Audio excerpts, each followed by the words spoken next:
오늘 주제는 주사파,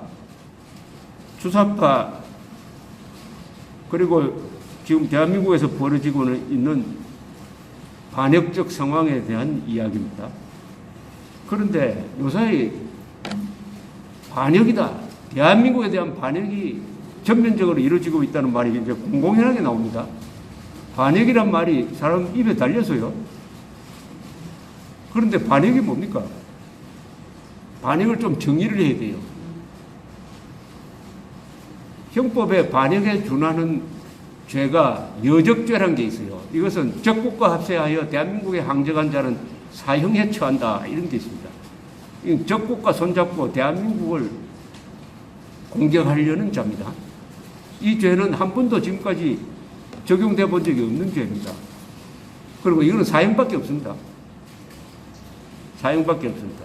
다만 국민행동본부가 2008년에 노무현 당시 대통령을 여적죄로 고발한 적은 있어요. 여적죄에 대해서는 이게 적국이라고 했으니까 북한은 적국이 아니다. 왜냐하면 북한은 국가가 아니다. 북한에 대해서는 적용하기가 어렵다는 설도 있고, 아니다, 북한을 적국으로 해석할 수 있다라는 설이 있습니다.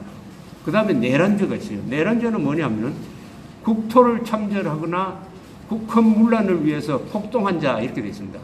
국토를 참전한다, 국토의 어느 일부분을 빼앗아 간다, 또는 국헌문란은 자유민주주의를 뒤엎으려고 한다. 그걸 하기 위해서 폭동을 해야 됩니다. 폭동을 해야 돼요. 폭동 안 하면은 이게 다른 죄로 걸어야 됩니다. 그건 국가보안법이 있습니다. 이적죄라는 게 있어요. 이적죄. 또는 뭐 외환유치죄, 뭐 이래가지고 반역에 해당하는 조항이 많습니다.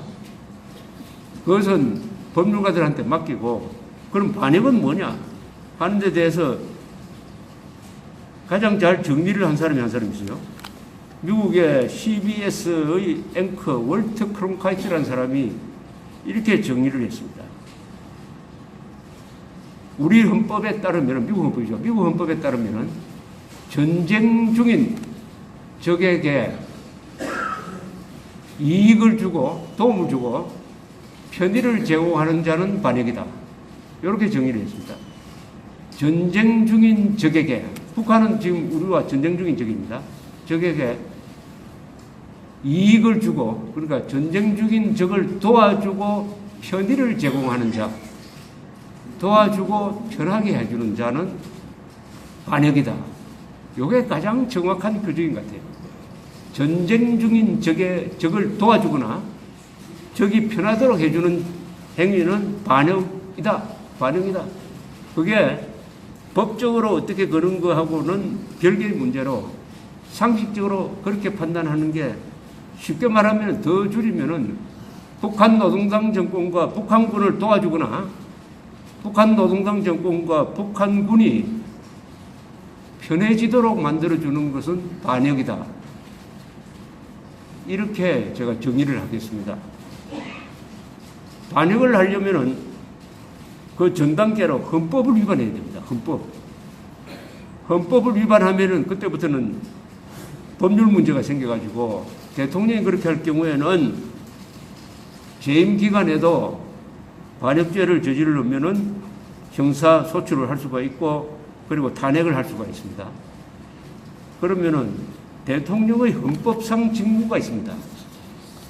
대통령이 뭘 할 수 있고 뭘 해서는 안 된다는 게 헌법에 딱 적혀 있습니다. 대통령이 해야 될 일을 헌법은 이렇게 규정을 하고 있습니다. 헌법 66조 국가의 독립과 영토의 보존, 이게 대통령의 직무입니다. 국가의 계속성과 헌법 수호, 헌법 66조. 한반도 전체의 자유민주화를 위한 평화적 통일 노력, 헌법 4조 66조에 적혀 있습니다. 국가라 하면 영토, 독립성, 정통성, 정체성, 헌법 등을 포괄하는 의미인데, 국가를 보위한다. 이게 대통령의 직무입니다. 그리고 국민의 자유와 복리를 정진해야 된다. 국민의 자유를 탄압한다든지 언론 자유를 탄압한다든지 시위 집회의 자유를 탄압한다든지 정치적 라이벌을 골탕 먹이기 위해서 수사권을 남용한다든지 하면은 헌법 위반입니다. 동시에 인간 존엄성을 보장해야 된다. 그 다음에 국민 전체를 위한 봉사의 의무가 있습니다. 헌법 7조입니다.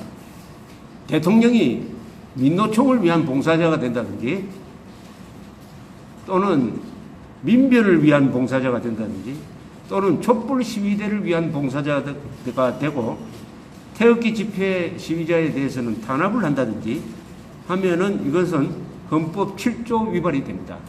헌법 7조는 공무원은 국민 전체에 대한 봉사자이며 정치적으로 중립해야 한다. 딱 모습이 박혀 있습니다. 지금 공무원들 중에서 국민 전체에 대한 봉사자가 아니고 좌파 세력을 위한 봉사자가 되고 정치적으로 중립하는 게 아니라 이 집권 세력 편에서 법을 농단하는 자가 있다면 헌법 7조 위반입니다. 탄핵 및 형사처벌 대상입니다. 그 다음에 법의 평등한 집행과 사회적 특수계급을 금지한다. 대한민국은 사회적 특수계급을 인정하지 않습니다. 계급을 인정하지 않습니다. 북한은 계급을 인정하죠. 계급 독재니까. 그 계급에서 적대 계급으로 분류가 되면은 인간 취급을 못 받습니다. 북한에서는. 우리나라도 특수계급을 인정하지 않습니다. 그런데 문재인 정권이 지금 하고 있는 걸 보면은 이상하게 특권 계급이 있는 것 같아요. 이 경찰, 검찰, 공무원들이 특별히 잘 봐주는 어떤 세력이 있는 것 같습니다. 그렇게 느끼지 않습니까? 그 사람들이 누구죠? 뭐 여러 얼굴을 하고 있어요. 민노총, 정교조 또는 촛불 시위대들. 특히 아까 그 경찰관이 1인 시위했다는 그 폭력을 쓴 시위대. 이런 사람들에 대한 법 적용은 옛날부터 이명박 박근혜 때도 그랬습니다만 아주 희미하게 하고 보수 세력, 애국 세력에 대해서는 법을 가혹하게 한다. 이것은 말은 안 하지만은 문재인 정권 안에 국민의 일부를 특권 계급으로 인정을 하고 특권 계급이 아닌 보수 세력은 괴멸시켜야 되겠다는 생각을 갖고 있다. 그런 것을 느낍니다. 이것은 헌법 위반입니다. 헌법 11조 위반입니다. 법의 평등한 집행을 하지 않고 특수계급을 금지시켰는데 특수계급을 인정한다. 이렇게 되는 거죠. 이런 걸 전제로 하고 그 다음에 문재인 대통령과 이 정권의 한 1년 몇 개월의 행태를 이 법규에 비추어 보면은 헌법 위반 혐의가 한 15개가 나옵니다. 이거 아주 제가 적게 적은 겁니다. 더 많이 적을 수도 있는데 제가 기억만 의존해서 적었더니 15개 정도 나와요. 제일 먼저 올라가야 될 게 1948년 대한민국 건국을 부정한 겁니다. 1948년 8월 15일 대한민국 건국이 안 되었다는 겁니다. 그래서 대한민국의 생일을 없애버렸어요. 이렇게 됨으로써 대한민국의 민족사적 정통성과 민주적 정당성을 다 같이 부정해버렸습니다. 그리고 이 연장선상에서 자유민주주의, 1948년 대한민국 건국, 대한민국만이 한반도의 유일한 합법정부라는 유엔의 결의, 이 세 개를 교과서에서 가르치지 않도록 했습니다. 이것은 문재인 대통령이 저지른 헌법 위반 행위 중에서 제일 엄중한 겁니다. 국가의 정통성과 정체성의 근거를 무너뜨렸습니다. 두 번째, 차별적인 법 적용입니다. 우파 정부에 반대한 폭력 시위자, 반군 불법 시위자, 여기에는 우호적이고 검찰, 국방부, 국정원, 보훈처의 치안 및 안보 직무 종사자에게는 불리하고 방공을 적대시하고 또는 불법처럼 생각을 하고 공무원의 정치적 중립을 보장하지 않고 정권의 심부름꾼으로 격화시키는 행위, 이게 헌법 위반입니다. 헌법 7조, 헌법 11조 위반입니다. 세 번째는 공무원들에게 공공연하게 촛불혁명의 도구가 되어야 된다 라고 함으로써 국민 주권의 원리를 부정합니다. 국민 주권의 원리는 우리 헌법에 나오죠. 헌법 2조입니까? 주권은 국민에게 있다. 국민으로부터 나온다. 그런데 지금 문재인 정권식으로 하면은 주권은 촛불혁명으로부터 나온다. 이렇게 되는 겁니다. 혁명은 헌법에서 부정됩니다. 혁명을 인정하는 헌법은 세계 어느 나라에도 없습니다. 혁명은 헌법을 파괴한다는 뜻입니다. 그런데 계속 촛불혁명 정신을 따라야 한다고 이야기합니다.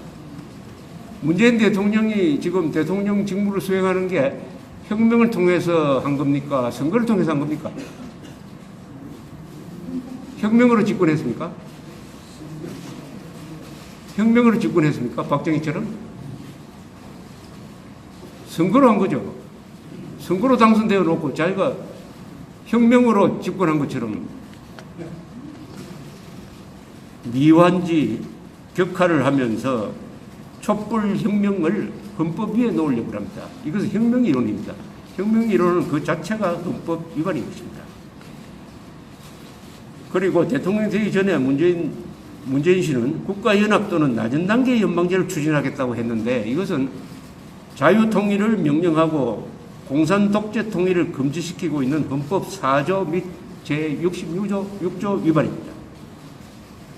그리고 북한 노동당을 위하여 복무한 김일성주의자 신영복을 사상가로 존경한다는 발언, 6.25는 남침이 아니고 내전이었다는 주장,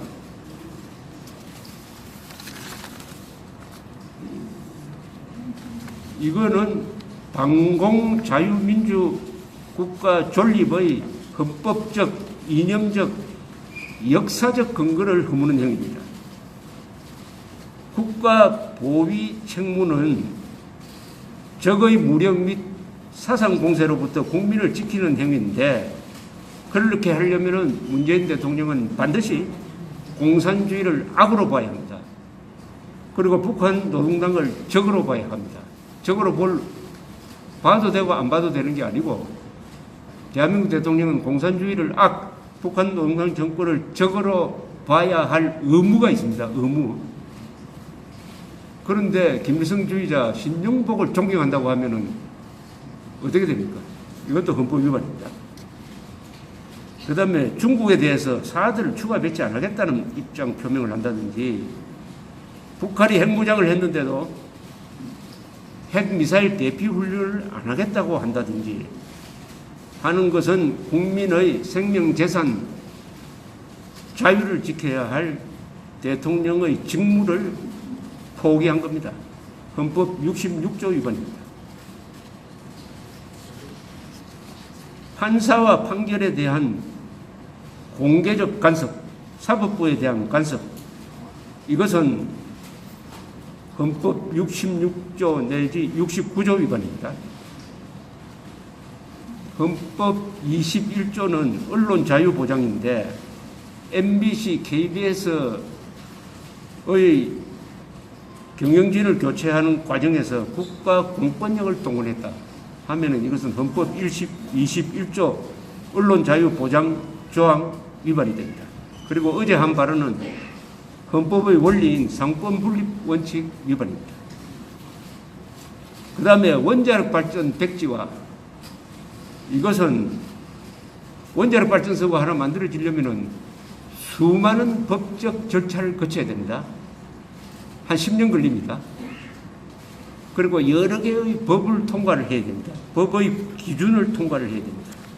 그렇게 해서 원자력 발전소가 만들어지는데 느닷없이 무슨 연설을 통해서 한국의 원자력 발전소는 위험하다. 후쿠시마 원전 사고로 1,400명이 죽었다. 라고 하면서 백지화를 선언한 것. 이것은 헌법과 법률 위반입니다. 대통령이 이렇게 할 수 없습니다. 이렇게 하려면 법적 절차를 밟아야 돼요. 만드는데 10년 걸리으니까 없애려고 해도 한 10년쯤 모든 법적 절차를 밟아야 됩니다. 최근에 일본에서 후쿠시마 원전에서 방사능 노출로 죽은 사람 최초로 한 사람을 확인했어요. 한 사람. 이 사람은 주민이 아니고 후쿠시마 원전 원자로가 녹아내리니까 그 안으로 현장으로 들어가 가지고 작업을 하던 사람이에요. 작업을 하던 사람이 오랫동안 노출이 돼 가지고 나중에 이 사람이 폐암에 걸려서 죽었습니다. 그래서 국가에서 이 경우에는 방사능 노출로 죽었다 해가지고 인정을 했습니다. 그러니까 후쿠시마 원전에서 방사능 노출로 죽은 사람은 지금 확인된 게 한 사람입니다. 그런데 문재인 대통령 작년에 뭐라고 했느냐? 1,400명이 죽었다고 그랬어요. 1,400명이 죽었다고 그랬어요. 페이크 뉴스입니다. 요새 페이크 뉴스 운운하는데 우리나라에서 가장 큰 페이크 뉴스를 생산하는 데는 청와대입니다. 청와대에서 생산하는 페이크 뉴스는요, 전파력이 대단합니다. 가장 최근에 있었던 페이크 뉴스는 뭐냐? 청와대 대변인인데, 이 한겨레 신문 기자 출신인데, 기무사에서 만든 계엄령 검토 문건은 촛불 시위를 진압하기 위한 것이었다라고 왜곡했습니다. 그것은 촛불 시위 진압용이 아니고, 촛불 시위든 태극기 시위든 탄핵 사태를 겪으면서 악화됐을 때 계엄령을 펴면은 어떻게 하겠느냐 하는 거지. 거기에 촛불 시위 진압이라는 말이 한마디도 없는데 촛불 시위 진압용이라고 이야기를 하니까 좋다 해가지고 지금 친정부 방송 매체가 맞다. 이것은 촛불 시위 진압용이다.